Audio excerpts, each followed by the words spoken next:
Let's move on to our next movie, which is called Good Fortune. My name is Gabriel. I'm an angel. I'm here to save you. What? I'm an angel. See the wings? I know all about you. I know you lost your job. I know you're living in your car. I did everything I was supposed to do and nothing's working out. I'm not really supposed to be doing this. I'm normally only in charge of saving people from texting and driving. Wait, you're telling me I have a budget guardian angel? Kinda. This is starring Keanu Reeves, Aziz Ansari. Keanu is this angel that is a lower level angel. He's not really doing all the big saves, but he's the helping. angel of texting and driving. Yeah. He's the traffic person. He's going to say, hey, look up. You might get in a crash. Yes, and he really hates that people love being on their phones while driving. But at this point, he comes across Aziz Ansari's character, who is just done with life, and it's something that we all kind of experience right now, where the jobs aren't paying well anymore. Rent is increasing.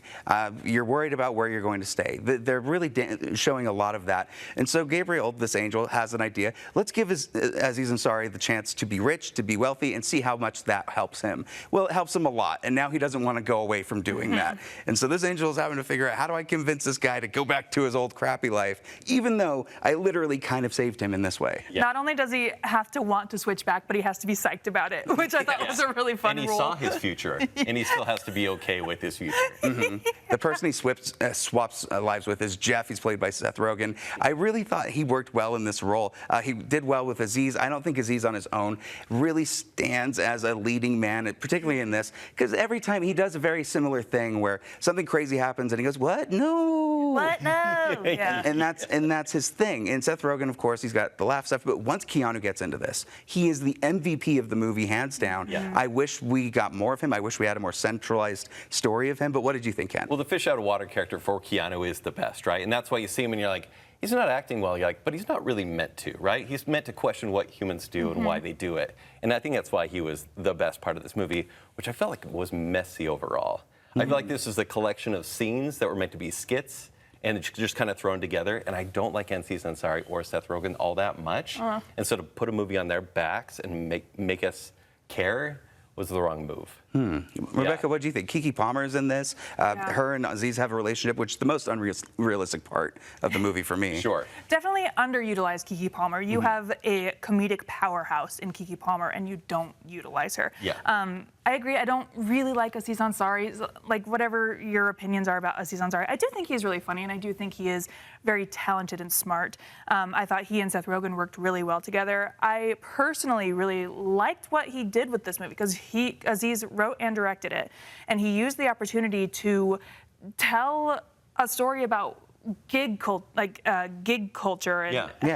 the DoorDashers world, a real thing that's actually happening, and how it is expensive if you're poor. And I really, I'm sure it's not a thing he has to worry about, but I really appreciate that he made this entire movie focusing on that, and I hope the right lesson gets taken from it. But are the right people going to see it? Well, we'll see if he's taking the right lessons from it, too. That's about all I'll get into with that. But again, I think the humor in this works. I kind of understand where you're coming from, Kent, because I was telling my wife when we were driving away, this feels like a Sundance movie. Yes. In a lot of ways. And it would have crushed at Sundance if this came out this year. I think that's more or less to do with they don't have a lot of budget for like sets and different things.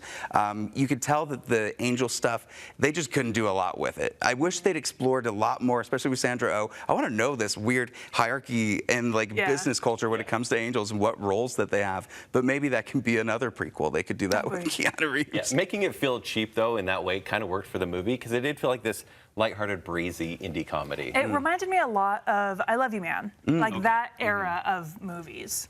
Yep. Yeah. Well, is this a see it for all of us? It's a miss it for me. Really? No. Yeah, So is it a skip it completely? Yeah, it's a watch it on streaming. Defend yourself, sir. No, Yeah, defend yourself. Smite him. No, I'll defend my life, because that's what this felt like. I just kind of sat there and went, oh, that's kind of funny. That's pretty good, I guess. But there's never like, ha, well, you got me. And What? I don't think it's meant to be that kind of movie. Oh. Well, if it's not meant to be that kind of movie, then it works. So what are we doing? But did you guys laugh a lot? I did. did. Especially Okay, when it came to Keanu. Anytime Keanu was trying to like prove that he's made a point, and it always just keeps backfiring on him, Yeah. and the look on his face every time. Like, this might be one of my favorite roles Keanu has done in a long time. Because he's used to just doing John Wick. It's sincere. Like, it's very, like I told you guys before we were recording, he's 100% my husband in this movie. Just perfect. Mine too. Golden, just perfect golden retriever of a guy, just trying his best and Yeah. trying to see the good in every experience he has. And I thought, this movie's a see it, Kent. It's cute. The messaging could have been a little bit stronger. I'll give you that. And the way it's edited is not clean. It's a mess. You didn't like those transitions? Okay, the future transition's great. Well, That's not even about it. that, but like he's got creative with like sliding, like very George Lucas style transitions. Yeah, those easy Microsoft downloads that you can. Okay, we're okay. Stuff that only we care about. Well, we had a lot to say about this one, but you guys let us know what you think. I think both Black Phone and Good Fortune are perfect to go to the theater this month. You got a little bit of comedy, you got a little bit of fear. But there's one more movie in the theater, right?